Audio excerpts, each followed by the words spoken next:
For these photos, I wanted to go back to the beach that I'd kind of explored in the last topic and my exploration of nature.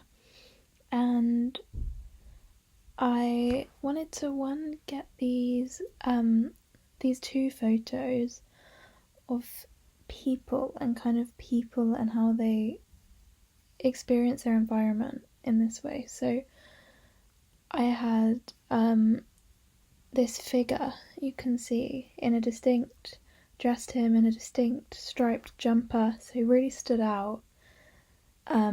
His silhouette kind of really stood out, and then in front of the sea, like he's looking out at the sea. And I think this is he's using the sea as a way to contemplate, a way to think, a way to clear his head, a way to escape the busyness of everyday life and just be one with nature and the natural world and all of its imperfections. And watching the crashing sea, the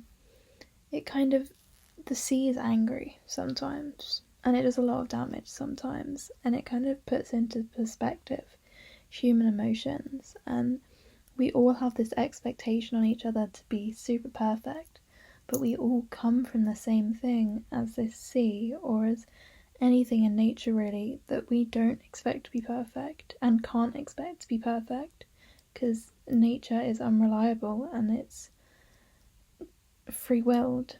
I also really like the landscape photos I got in the last unit in America.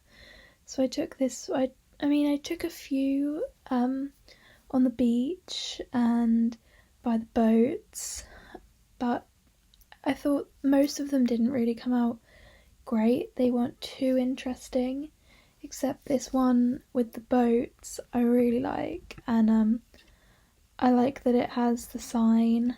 You can see the bow and the things hanging there's just a lot going on in it. There's a lot of detail in the photo, so I think that one actually really works quite well, and maybe I'll play around with it a little bit, but I think it stands quite well as a landscape on its own, just kind of showing how we again play and reflect and experience nature, like water and the sea is kind of this really quite scary thing, and I can imagine before boats existed and very early humans were probably terrified of the sea. People drowned in it. It caused floods and disaster, and it was just so incredibly deep, and there are all these creatures living in it. And now we kind of harness it, and we have these boats and we can travel using the sea. And I don't know, I just thought that was really interesting.